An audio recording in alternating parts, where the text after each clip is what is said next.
Hello everyone, welcome back to my channel. तर आजच्या ह्या व्हिडिओमध्ये आपण आर्टिकल 19 जो आहे तो बघणार आहोत. पूर्ण आर्टिकल ह्या एका लेक्चरमध्ये पॉसिबल नाही आहे, तर remaining part we will see in the next lecture. But मागच्या लेक्चर्समध्ये आपण आर्टिकल 14 to 18 हे कंप्लीट केले. So the next article is article 19. आता आर्टिकल 19 जो आहे ना, आर्टिकल 19च्या अंतर्गत आपल्याला वेगवेगळे फ्रीडम्स दिलेले आहेत. ओके, 6 प्रकारचे फ्रीडम्स आहेत ॲक्च्युली ह्याच्यामध्ये. कोणकोणते फ्रीडम्स आहेत हे? तर right to freedom of speech and expression, त्यानंतर assemble peacefully, then form association, right to move freely, then right to reside and settle in any part of the territory, then right to practice any profession. हे असे 6 जे आहेत rights दिले, जे आपण डिटेलमध्ये study करणार आहोत. तर त्यापैकी पहिला जो आहे 19 क्लॉज 1 सब क्लॉज ए मध्ये जो येतो, that is speech and expression, right to freedom of speech and expression. आता बघा, आर्टिकल 19 जो आहे ना, हा आर्टिकल 19मध्ये मी जसं सांगितलं की आपल्याला वेगवेगळ्या प्रकारचे काय दिले, फ्रीडम्स दिलेत. But what you need to keep in mind here is की हे फ्रीडम्स फक्त इंडियन सिटिझन्सला अवेलेबल आहेत. ठीक आहे, these freedoms are available only to whom, to Indian citizens. मग आता हे जे फ्रीडम्स आहे हे त्यातल्या त्यात नॅचरल पर्सनला अवेलेबल आहे, लिगल पर्सनला नाही. लिगल पर्सन किंवा ज्युरिस्टिक पर्सन किंवा आर्टिफिशियल पर्सन म्हणजे कोण? की जसं कंपनीला आपण आर्टिफिशियल पर्सन म्हणून रिकग्नाईज करतो, कॉर्पोरेशनला आपण आर्टिफिशियल पर्सन म्हणून रिकग्नाईज करतो. म्हणजे बघा, कंपनी जी असते, एखादी कंपनी एस्टॅब्लिश केलेली असते ना, तर कंपनीच्या वतीने दावा दाखल, कंपनी जी आहे ही स्वतःसुद्धा दावा दाखल करू शकते आणि कंपनीवर पण दावा दाखल होऊ शकतो. हो ना, कंपनी ॲक्च्युअलमध्ये नॅचरल पर्सन नाही आहे, पण तिला नॅचरल पर्सनच्या काही क्वालिटीज तिला दिलेल्या आहेत. ठीक आहे, सो हे जे असे आर्टिफिशियल पर्सन्स असतात, यांनासुद्धा हे सगळे फ्रीडम्स अवेलेबल नाहीत. पूर्वी याच्यामध्ये आणखीन एक राईट होता आणि तो होता राईट टू प्रॉपर्टी. ठीक आहे, फ्रीडम टू प्रॉपर्टी. पण तो जो आहे तो अबॉलिश केला आहे. ठीक आहे, तर it was included in sub clause F. पण तो 44th कॉन्स्टिट्युशनल अमेंडमेंट जी झाली त्याच्या थ्रू तो जो राईट होता तो आपण अबॉलिश केलेला आहे. कारण वेगवेगळे रिफॉर्म्स होते आणि त्यासाठी देर वर सम अग्रेरियन रिफॉर्म्स, लँड रिफॉर्म्स वगैरे त्या ठिकाणी इंट्रोड्यूस केले होते आणि म्हणून राईट टू प्रॉपर्टी जो आहे आपल्याला फंडामेंटल राईट्समधून तो काढावा लागला. आता हे जे सगळे राईट्स आहेत, हे सगळे राईट्स अमर्याद प्रमाणात आपल्याला अवेलेबल आहे का? म्हणजे हे अनकंट्रोल्ड आहेत का? तर नाही. These rights are not absolute. Now आता इथे आपण प्रिसाइजली कशाबद्दल बोलतो? ॲक्च्युली कुठलाच राईट यातला ॲब्सोल्यूट नाही आहे, सगळ्यांवरती मर्यादा आहे. But in this particular lecture we are going to see speech and expression. So त्या संदर्भात जर आपण बघितलं तर जो आपल्याला स्पीच अँड एक्सप्रेशनचा जो राईट आहे that is not absolute right. तो कंट्रोल केला जाऊ शकतो, तो कर्टेल केला जाऊ शकतो. कर्टेल करणं म्हणजे काय? एखादी गोष्ट जी आहे त्याच्यात कपात करणं, छाटणं. And it can be regulated also. पार्लमेंटकडे पूर्ण ते अधिकार आहेत. अँड दीज म्हणजे इथे बघा काय सांगितलं आहे, आर्टिकल 19मध्ये काही सर्टन फंडामेंटल राईट्स जे आहे ते फक्त आणि फक्त सिटिझन्सला अवेलेबल आहे, नॉन सिटिझन्सला नाही. मग आता ह्याच्यावरती रिस्ट्रिक्शन्स कोणकोणते आहेत? की जर त्या ठिकाणी सिक्युरिटी ऑफ स्टेट किंवा पब्लिक ऑर्डर जे आहे ते त्या ठिकाणी जे आहे ब्रीच होत असेल, म्हणजे तुमचं जे स्पीच अँड एक्सप्रेशनचा राईट आहे. आता स्पीच अँड एक्सप्रेशन काय actually? What do you understand bye speech and expression? Speech and expression म्हणजे काय? की त्या ठिकाणी तुम्हाला तुमचं म्हणणं जे आहे ते समोर मांडण्याचा, तुम्हाला बोलण्याचा, तुम्हाला प्रचार प्रसार करण्याचा, तुमचं जे ओपिनियन आहे ते समोर ठेवण्याचा जो राईट आहे. आता हे कशा पद्धतीने असू शकतं? हे फक्त बोलून होतं का? तर नाही. It could be by word of mouth, it could be by some written means, it could be through media, it could be through mass media जसं की टेलिव्हिजन्स आहे, न्यूजपेपर्स आहे. It could be through social media जसं आपण Facebook, Twitter वगैरे हे सगळ्या गोष्टी बघतो. It could be through social networking sites, for example जसं व्हॉट्सअप आहे. त्यानंतर it could be by means of drawing. काही ड्रॉइंग केलं तुम्ही, एखादं पेंटिंग केलं, पिक्चर ड्रॉ केलं त्या ठिकाणी. किंवा it could be by means of literature. त्या ठिकाणी एखादी गोष्ट लिहिली आहे किंवा काही कथा त्या ठिकाणी मांडली आहे, कविता लिहिली आहे, कुठल्याही प्रकारचं या ठिकाणी literature. It could be through gestures also. So इथे स्पीच अँड एक्सप्रेशन जे आहे ते फक्त म्हणजे तुम्ही बोलताय तुमची गोष्ट असं नाही, तुम्हाला ते सर्क्युलेट करण्याचा पण, तुम्ही जे काही छापून काढलेलं आहे ते पब्लिश करण्याचा, ते सर्क्युलेट करण्याचा पण राईट याच्यामध्ये येतो. मग आता हा जो राईट आहे याच्यावरती बंधन काय आहे? की जर तुमच्या अशा कुठल्याही ॲक्टिव्हिटीमुळे due to your speech, due to your expression, whatever you have expressed, may be by means of drawing, by means of literature, some writings, some movie, any poetry, any kind of poster, any kind of comment, tweet, याच्यामुळे जर आपल्या देशाची security जी आहे ती त्या ठिकाणी धोक्यात येत असेल, ती त्या ठिकाणी ब्रीच होत असेल, किंवा जे पब्लिक ऑर्डर आहे ते त्या ठिकाणी जे आहे त्याचं व्हायोलेशन होतं आहे, तेव्हा मात्र तुमचे राईट्स जे आहे ते काय राहतात त्या ठिकाणी, दे स्टँड रेस्ट्रिक्टेड. म्हणजे तुम्हाला तो राईट जो आहे तिथे अवेलेबल नसतो. तुम्ही असं काही पण नाही बोलू शकत ना की ज्याच्याने आपल्या देशाची जी सिक्युरिटी आहे ती त्या ठिकाणी हॅम्पर होणार, तिचा ब्रीच होणार. Then friendly relations with the foreign state. जे फॉरेन स्टेट आहे त्यांच्यासोबत असलेले आपले जे फ्रेंडली रिलेशन आहे, जर ते त्या ठिकाणी निगेटिव्हली त्याच्यावरती इफेक्ट होत असेल, तुमच्या स्पीच अँड एक्सप्रेशनचा जर फ्रेंडली रिलेशन्स जे आहे आपले फॉरेन कंट्रीजसोबत त्याच्यावरती वाईट परिणाम होत असेल, तर ऑब्व्हियसली तुमच्या बोलण्यावरती रेस्ट्रिक्शन घालण्यात येईल, है ना. There can be a legal action taken against you. Contempt of court, बरोबर. तुम्ही कोर्टामध्ये पण जेव्हा तुम्ही कोर्टात असतात किंवा even if you are not before the court and you are writing something which is degrading the court system, मग तेव्हासुद्धा ते काय कंटेम्प्ट ऑफ कोर्टच्या याच्यात येतं. म्हणजे तुम्ही कोर्टाचा अवमान नाही करू शकत. जर कोर्टाचा अवमान केला, तुम्ही जजला काहीही बोललात, तर काय होणार, ऑब्व्हियसली कंटेम्प्टच्या प्रोसिडिंग जे आहे तुमच्या अगेन्स्ट सुरू होणार. Then decency and morality. Decency आणि मोरालिटी जर त्या ठिकाणी याचा ब्रीच होत असेल, म्हणजे जर तुम्ही इनडिसेंट काही बोलत असाल, इनडिसेंट वेमध्ये काही एक्सप्रेस करत असाल. इथे एक केस लॉ पण होती रिलेटेड टू अ बुक, ज्याच्यामध्ये काय ऑप्सीन मटेरियल होतं. ऑप्सीन म्हणजे काय, अश्लील असं, which is not decent, which is indecent, असं काहीतरी त्यामध्ये कॉन्टेंट होतं. तर ते पुस्तक जे आहे, जो विक्रेता होता त्याला त्या ठिकाणी त्याच्यावरती कारवाई करण्यात आली. अशा कुठल्याही प्रकारचं जे मटेरियल आहे ज्याच्यामध्ये ऑप्सीन काही स्पीच आहे, ऑप्सीन मटेरियल आहे, बेसिकली ऑप्सीन कंटेंट आहे त्याचा, किंवा इममॉरल असं काही कंटेंट आहे त्याचा, तर जे डिसेन्सी आणि मोरालिटीच्या अगेन्स्ट जातं. तुम्ही असं रस्त्यावरती उभे राहून कुठली पण अशी इनडिसेंट लँग्वेज किंवा इममॉरल जे आहे जेस्चर्स वगैरे किंवा इममॉरल ॲक्टिव्हिटी जी आहे ती करू शकतात का? नाही. सो तिथे सुद्धा हे रेस्ट्रिक्शन जे आहे तुमच्या स्पीच अँड एक्सप्रेशनवरती ॲप्लिकेबल आहे. Then administrative description.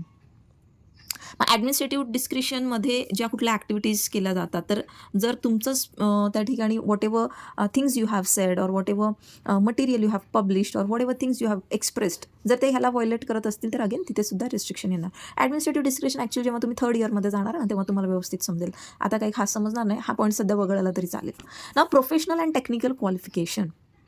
Now we are seeing की we are having right to speech and expression, पण त्याला सुद्धा काय आहे, आता तुम्ही जर तुम्हाला फॉर एक्झाम्पल तुम्हाला रेडिओ जॉकी व्हायचं आहे, ओके, किंवा तुम्हाला जर्नलिस्ट व्हायचं आहे. आता तुम्हाला radio jockey, as a radio jockey तिथे जाऊन तुम्हाला जे काही तुम्ही बोलणार आहात, जे काही करायचं आहे तुम्हाला, की तुम्हाला रेडिओवरती त्या ठिकाणी एंटरटेनमेंटचा एखादा प्रोग्राम चालवायचा आहे, काय अनाउन्समेंट द्यायचा आहे, तो इथे कोणी पण उठून जाऊन नाही बोलू शकत ना की मला रेडिओ जॉकी बनायचं आहे. तो म्हणजे मला right to speech and expression आहे, तर मी रेडिओवरती काहीही बोलू शकतो, नाही. For that you need some professional and technical qualification, तेव्हाच यू आर अलाउड. जसं की न्यूज चॅनलला जे अँकर्स असतात, they have taken their degree in journalism and then they speak. So इथे बेसिक तुम्हाला प्रोफेशनल आणि टेक्निकल क्वालिफिकेशन जे आहे ते सुद्धा एक रिजनेबल रेस्ट्रिक्शन आहे याच्यावर. Then interest of general public. तुम्ही असं काहीही बोलू शकत नाही ज्याच्याने की जो पब्लिक इंटरेस्ट आहे तो हॅम्पर होणार. Then interest of any schedule tribe. कुठल्याही शेड्यूल ट्राईबच्या अगेन्स्ट तुम्ही असं काहीही बोलू शकत नाही ज्याच्याने त्यांच्या भावना ज्या आहेत त्या आहत होतील. Then government privileges and government secrets. So जे गव्हर्नमेंट सिक्रेट्स असतात, गव्हर्नमेंटला काही प्रिव्हिलेजेस असतात, certain documents, certain communication which are made during the sessions, ते जे आहे तुम्हाला बाहेर पुन्हा तसेच्या तसे उच्चारता येत नाही. अदरवाईज मग काय होतं, त्या ठिकाणी तुमच्या अगेन्स्ट प्रोसिडिंग्स होतात. सो इथे जे आहे रेस्ट्रिक्शन्स याच्यावरती आहेत, म्हणजे जे राईट्स आहे हे ॲब्सोल्यूट नाहीत. आता पण हे जे रेस्ट्रिक्शन्स आहेत हे फक्त आणि फक्त कसे इम्पोज केले जाऊ शकतात, only by law or under authority of law. त्या ठिकाणी असं फक्त एक्झिक्युटिव्ह ॲक्शन जे आहे, म्हणजे फक्त जे राज्यकर्ते आहेत, जे एक्झिक्युटिव्हज आहेत ना आपले, म्हणजे गव्हर्नमेंट असंच कोणावर पण ॲक्शन नाही घेऊ शकत, त्यासाठी लॉ असला पाहिजे. फॉर एक्झाम्पल आपण जसं की आता डिसेन्सी आणि मोरालिटी बघितलं किंवा डिफेमेशन बघितलं, तर ह्याच्यासाठी बघा IPC मध्ये प्रोव्हिजन्स आहेत रिगार्डिंग डिफेमेशन. 499 पासून आहे. डिसेन्सी मोरालिटी हे पण 294 और 99 ऑनवर्ड समथिंग काहीतरी असे आहे याचे सेक्शन्स. सो इथे लॉ असला पाहिजे. आता शेड्यूल ट्राईबचं जर तुम्ही म्हणाल तर मग त्या ठिकाणी अट्रॉसिटी, प्रिव्हेन्शन ऑफ अट्रॉसिटीज आहे against schedule tribe and schedule caste. तर असा त्या ठिकाणी लॉ असला पाहिजे काहीतरी, and then only restrictions can be imposed. Without such law, without such authority of law, executive जे आहे त्या ठिकाणी असं कुठल्याही प्रकारचं रेस्ट्रिक्शन जे आहे ते आपल्या ह्या राईटवरती लावू शकत नाही. आणि हे जे रेस्ट्रिक्शन जे आहे हे कसं असलं पाहिजे, रिझनेबल. रिझनेबल म्हणजे काय, की ते आपलं जे म्हणतो ना आपण सतसत विवेक बुद्धीला असं पटणारं असलं पाहिजे. त्या ठिकाणी रास्त असलं पाहिजे, अरास्त नाही. It has to be reasonable. उगाचच तुम्ही स्वतःचा फक्त एक बेनिफिट बघण्यासाठी किंवा स्वतःचा त्या ठिकाणी बचाव करण्यासाठी अशा पद्धतीचे रेस्ट्रिक्शन नाही लावू शकत. म्हणजे कोण? गव्हर्नमेंट. ठीक आहे, की गव्हर्नमेंट म्हटलं की हां, गव्हर्नमेंटने उद्या असं की तुम्ही गव्हर्नमेंटच्या अगेन्स्ट काही प्रश्न उभे केले, की काय झालं? तुम्ही रोजगार देणार होतात आणि तुम्ही दिले नाही, किंवा असे काही प्रश्न केले आणि गव्हर्नमेंटने म्हटलं की हां, की you are not suppose to ask the government, you are not suppose to question the government. मग ते रेस्ट्रिक्शन कसं असेल?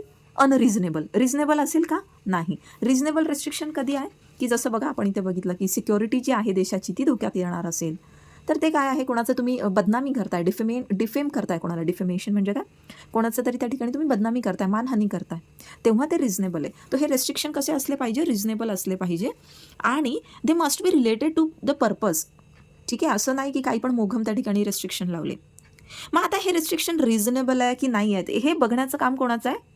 हे कोर्टाचं काम आहे. It is the job of the court. Court will determine it. How? Judicial review. Court त्या ठिकाणी काय करतं? ज्युडिशियल रिव्ह्यू घेतं. नाव हे जे रेस्ट्रिक्शन्स आहे again they should not be arbitrary. Arbitrary म्हणजे की मनमानी, स्वतःला वाटलं म्हणून, मनमर्जीपणाने नाही. आणि हे एक्सेसिव्ह नेचरचे पण नको, की प्रमाणापेक्षा जास्त त्या ठिकाणी तुम्ही काय केलं आहे? त्या ठिकाणी रेस्ट्रिक्ट केलं आहे, की जो ऑब्जेक्ट आहे लेजिस्लेशनच्या त्याच्या बियॉन्ड जायला नको. की जसं आता फॉर एक्झाम्पल आय-पी-सी काय? हे एक लेजिस्लेशन आहे ना. लेजिस्लेशन म्हणजे काय? कायदा. आता आय-पी-सीमध्ये आपल्याला डेफिमेशन संदर्भात दिलेलं आहे प्रोव्हिजन, की जो कोणी अशा पद्धतीचं काही त्या ठिकाणी पब्लिश करणार, लिहिणार, बोलणार, तर त्याला अशी शिक्षा होणार. 2 वर्षापर्यंतची शिक्षा त्याच्यासाठी आणि 2000 पर्यंतचं फाईन. मग आता याच्या मागचा ऑब्जेक्ट काय? की कोणीही एकाने दुसऱ्याचं त्या ठिकाणी उठून विनाकारण बदनामी करू नये, दुसऱ्या व्यक्तीला बदनाम करू नये. जर त्यामध्ये काही तथ्य नसेल तर त्याला एक्सेप्शन पण आहे ना, की जे काही बोललंय जर त्याच्यामध्ये सत्यता असेल तर मात्र डिफेमेशन नाही झालं ते. पण तुम्ही जे काही बोललेलं आहात ते खोटे आरोप असतील, त्या व्यक्तीला तुम्ही त्या ठिकाणी त्याची प्रतिमा मलिन करण्याच्या हेतूने जर करत असाल तर ते काय? डिफेमेशन आणि त्याला पनिशमेंट आहे. मग या ठिकाणी लेजिस्लेशनचा ऑब्जेक्ट काय आहे? की एका व्यक्तीला दुसऱ्या व्यक्तीची अशी खोटी बदनामी करण्यापासून थांबवणं हा ऑब्जेक्ट आहे. मग हे जे रेस्ट्रिक्शन्स लावले जातात ना, ते कसे असले पाहिजे? की ते प्रमाणात पाहिजे. दे मस्ट बी इन प्रपोर्शन. जो लेजिस्लेशनचा ऑब्जेक्ट आहे त्याच्या बियॉन्ड नको जायला. की सपोज एखादी व्यक्ती गुड फेथमध्ये त्या ठिकाणी एखादी गोष्ट बोलते आणि त्या गोष्टीमध्ये सत्यता आहे आणि तरीसुद्धा तुम्ही म्हणता की नाही हे डिफेमेशनच्या कॅटेगरीत आलं, तर हे काय होणार? अनप्रपोर्शनेट होणार. हे एक्सेसिव्ह नेचरचं असणार. Now right to freedom of speech and expression. आता हा काय? फ्रीडम ऑफ स्पीच आहे ना, it is the bulwark. Bulwark म्हणजे काय? Safeguard of democratic government. आता आपण बघा कुठल्या पद्धतीचं आपल्याकडे गव्हर्नन्स आहे, तर डेमोक्रेटिक आहे, है ना. तर आपल्याकडे लोकशाही असल्यामुळे काय? लोकशाहीमध्ये काय आहे? It is the government of the people, by the people, for the people. मग त्यामुळे इथे आपण ज्या लोकांना निवडून त्या ठिकाणी पाठवतो त्यांना प्रश्न विचारण्याचा, त्या सरकारच्या कामकाजावरती आपलं ओपिनियन मांडण्याचा, त्याला क्रिटिसाइज करण्याचा आपल्याला पूर्ण अधिकार आहे. ओके. सो जर हा अधिकार आपल्याकडनं काढून घेतला आणि हा अधिकार आपल्याला कुठे भेटतो? हा जो आर्टिकल 19 आपण आता बघतोय, 19चा क्लॉज 1 आणि सबक्लॉज ए, याच्यामध्ये आपल्याला हा जो राईट दिला आहे हा खूप महत्त्वाचा आहे. कशा करता? For the essential working of democratic system.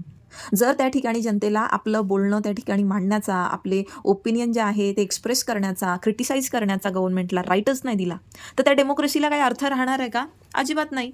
जर लोकांची त्या ठिकाणी गळचेपी केली, त्यांना बोलू नाही दिलं, त्यांचा आवाज बंद केला, तर मग आपण त्याला लोकशाही म्हणणारच नाही खऱ्या अर्थाने. It won't be a democratic system, it would be a dictatorship, हुकुमशाही होईल ती तर. अँड त्यामुळे this particular right is very important from the point of view of what? The working of democracy. मग आता इथे आपण बघितलं की ह्याच्यावरती काय आहे? बंधन पण आहे की फ्रेंडली रिलेशन वगैरे, decency, morality, contempt of court, defamation, incitement of an offence वगैरे. की म्हणजे तुम्ही एखाद्याला म्हणता, उकसवताय, इन्साइट करताय, काय करता? उकसवताय की जा समोरच्याला मार, बघतो काय मी आहे तुझ्यासोबत, है ना, की जा त्याला मारून टाक. म्हणजे काय केलं तुम्ही? इन्साइट केलं आणि तुमचं ऐकून त्या व्यक्तीने मारलं समोरच्याला. म्हणजे हे काय झालं? Again this kind of speech and expression it is not protected under this article. It has restrictions. Okay. मग आता इथे मनेका गांधीची जी केस होती ना, मनेका गांधीच्या केसमध्ये इथे असंही सांगितलं की इथे याच्यामध्ये फ्रीडम ऑफ स्पीच अँड एक्सप्रेशनमध्ये तुम्हाला फ्रीडम टू गो अब्रॉडसुद्धा येतं. ठीक आहे. सो ही केस जी आहे आपण ही डिटेलमध्ये एखाद्या लेक्चरमध्ये घेऊयात. अर्थात ती आपल्याला घ्यावीच लागणार आहे. It is very important and interesting case. त्याच्यामुळे आपल्या एक एंटायर सिस्टममध्ये बराच बदलाव झाला.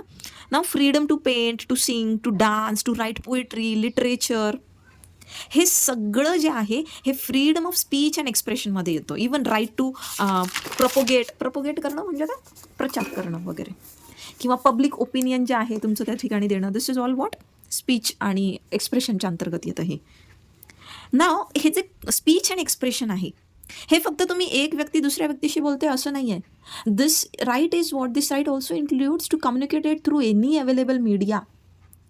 मग कुठल्याही माध्यमा थ्रू जे आहे तुम्ही तुमचं जे ओपिनियन आहे, जे तुमचं म्हणणं आहे ते त्या ठिकाणी लोकांपर्यंत पोहोचू शकता. It could be through print media, through electronic media, it could be through advertisement, it could be through movie. बघा अलीकडे खूप चांगल्या चांगल्या मूवी पण आल्या ना, एक चांगला संदेश देणाऱ्या. दंगल मूवी असेल किंवा ती थप्पड मूवी होती, पिंक मूवी होती. So these movies what they have done, they have really given a very nice message. म्हणजे त्या मूवीजने काय केलं आहे, त्या मूवीजने म्हणजे त्या मूवी थ्रू त्या मूवीच्या रायटरने, डिरेक्टरने, प्रोड्युसरने आपल्यापर्यंत एक मेसेज दिला आहे. म्हणजे they have communicated with us, एक संदेश दिला आहे समाजामध्ये. So yes, these are all the means through which one can express their opinion. मग आता इथे state of Uttar Pradesh versus राजनारायणची G case आहे, तर याच्यामध्ये काय म्हटलेलं आहे की ह्याच्यामध्ये फक्त freedom of speech and expression नाही आहेत. हा जो आपला article 19 clause 1 sub clause a आहे, यामध्ये it also ensures and comprehends the rights of citizen to know, right to receive information regarding the matters of public concern. म्हणजे right of जो तुमचा freedom of speech and expression आहे ना, याच्यामध्ये तुम्हाला माहितीचा अधिकार जो आहे हा सुद्धा याच्यातच काय आहे, प्रेझेंट आहे. वेगळं असं काही देण्याची गरज नाही. आणि ह्याच आर्टिकलचा आधार घेत आपल्याकडे राईट टू इन्फॉर्मेशनचा जो ॲक्ट आहे ना, RTI, हा ॲक्ट पास झाला. कधी, 2005मध्ये. ह्याच आर्टिकलचा आधार घेण्यात आला होता की आपल्याला राईट टू इन्फॉर्मेशन हा आहे, ऑलरेडी फंडामेंटल राईट आहे. मग तुम्ही काय करता आहात नेमकं, आमच्या पैशांचं एवढंसं जे बजेट असतं, जो फंड असतो, काय तुमचे त्या ठिकाणी प्रोग्राम्स इम्प्लिमेंट करताय, काय स्कीम आहे, कुठली स्कीम किती काम करते, कुठे किती फंड्स जे आहे ते इन्व्हेस्ट केले आहेत, अपॉइंटमेंट जी आहे ह्या पब्लिक ऑफिसर्सची ही कशा पद्धतीने झाली आहे. This all things they come under what, RTI. ना freedom of press, very important. मग आता हे right to speech and expression जे आहे याच्यामध्ये फ्रीडम ऑफ स्पीच जो आहे तो सुद्धा इन्क्लुडेड आहे का बरं. तर आता आपण US जर हे बघितलं ना कॉन्स्टिट्यूशन, तर इथे यांनी US specifically liberty of press असं त्या ठिकाणी दिलेलं आहे. ठीक आहे, त्यांच्या कॉन्स्टिट्यूशनमध्ये. पण आपल्या कॉन्स्टिट्यूशनमध्ये असं काही त्या ठिकाणी वेगळ्याने काही आपण म्हटलेलं नाही आहे. वाय? बिकॉज आपण काय म्हणतो की ह्या आर्टिकलच्या अंतर्गत प्रेसचं फ्रीडमसुद्धा इन्क्लूड होतं. आता प्रेसचं फ्रीडम काय महत्त्वाचं आहे, बिकॉज आपले जे 3 जे ऑर्गन्स आहे ना लोकशाहीचे, 3 ऑर्गन्स कोणते आहे, एक आहे आपलं लेजिस्लेटिव्ह, एक आहे एक्झिक्युटिव्ह आणि तिसरा आपला ज्युडिशियरी. चौथा त्या ठिकाणी काय आहे, चौथा स्तंभ लोकशाहीचा तो आहे पत्रकारिता, प्रेस, फ्रीडम ऑफ प्रेस. आणि ही जी पत्रकारिता आहे, हे जे प्रेस आहे, ही काय करते, ह्या सगळ्यांना त्या ठिकाणी हे जे पावर्स यांच्या पावर्सच्या बाहेर जात असतील तर अब्यूज ऑफ पॉवर्स जे आहे ते थांबवते. कारण आपल्याला ज्या काही गोष्टी घडत आहेत देशामध्ये त्याचं सत्यचित्र जे आहे प्रेस आपल्यासमोर मांडण्याचा प्रयत्न करतं, बातम्यां थ्रू, न्यूजपेपर थ्रू. हालाकी ठीक आहे, अलीकडच्या काळात आपल्याला असंही दिसतंय की प्रेस त्या ठिकाणी स्वतंत्रपणे काही काम करत नाही आहे. बट स्टील एक यशस्वी डेमोक्रेसीसाठी काय गरजेचं असतं की प्रेसचं इंडिपेंडन्स. मग त्या प्रेसला काय पाहिजे, freedom of speech and expression, त्यावर काही बंधन नसलं पाहिजे. आणि प्रेसला सुद्धा हा जो आर्टिकल आहे, म्हणजे this article is applicable to press also, because press serves as what, it serves as a powerful antidote to any abuse of power of government officials and as a means for keeping the elected officials responsible to the people, ज्यांनी त्यांना elect केलं आहे. कारण press काय आहे, एक powerful antidote आहे. Antidote म्हणजे काय, औषध आपण म्हणतो ना, रेमेडी, दवा. कशावरती, की हे जे आपले गव्हर्नमेंट ऑफिशियल्स असतात त्यांनी त्या ठिकाणी सत्तेचा गैरवापर करू नये, भ्रष्टाचार करू नये, त्यांना त्यांच्या एक चौकटीत ठेवण्यासाठी त्यांना त्या ठिकाणी रिस्पॉन्सिबल जे आहे to make them accountable for their work, याच्याकरता गरजेचं आहे ना. In India freedom of press is implied from the freedom of speech and expression which is guaranteed by this article. याच्याकरता स्पेसिफिक असं वेगळं काही प्रोव्हिजन आपण दिलेलं नाही. मग जर ह्या न्यूजपेपरवर प्री सेन्सॉरशिप लावण्यात येत असेल, झालं होतं इंदिरा गांधींच्या काळात हे, ठीक आहे. त्यांनी काय केलं होतं, आणीबाणीची जी परिस्थिती होती म्हणजे एमर्जन्सी ज्यावेळेस इम्पोज केली होती, तर त्यावेळेस न्यूजपेपरवर प्री सेन्सॉरशिप जी आहे ती त्यांनी लावली होती. आता प्री सेन्सॉरशिप म्हणजे काय, की न्यूजपेपर काय छापणार आहे, त्यांच्या वर्तमानपत्रात काय छापणार आहे, ते छापण्याच्या पूर्वी आधी ह्यांना विचारायचं, आधी ह्यांना दाखवायचं. त्यांनी ओके केलं तरच ते छापायचं. त्यांनी जर नाही म्हटलं तर तो मजकूर जो आहे छापला जाणार नाही. मग हे अशा पद्धतीचे जे प्री सेन्सॉरशिप आहे न्यूजपेपरवर, तर ही काय आहे, it constitute as an encroachment on the freedom of speech and expression. म्हणजे काय, हा जो आपल्याला स्पीच अँड एक्सप्रेशनचा जो राईट आहे त्याच्यावरती अतिक्रमण आहे एक प्रकारचं. ठीक आहे. सो अशा पद्धतीचं प्री सेन्सॉरशिप जे आहे ते काय आहे, it is invalid, it is unconstitutional. आणि हे रेस्ट्रिक्शन जे आहे ते स्टेट लावू शकत नाही. State can not impose such kind of restriction. मग याच्या संदर्भात बघा काही इम्पॉर्टंट केसेस आहे related to freedom of press. मग रमेश थप्पड वर्सेस मद्रास, ह्या केसमध्ये काय झालं की जे एक्झिक्युटिव्ह आहे देवर अथॉराइज्ड बाय लॉ, कशासाठी, to impose ban on entry of any circulation of newspaper journal within a state. मग आता कुठलंही पण न्यूजपेपर किंवा जर्नल जे होतं त्याच्या सर्क्युलेशनवर बॅन करण्यात आला होता. मग सुप्रीम कोर्टाने काय म्हटलं, this is violative to article 19 clause 1 sub clause A. याला नॉट रिझनेबल असं म्हटलं की हे रिझनेबल नाही आहे.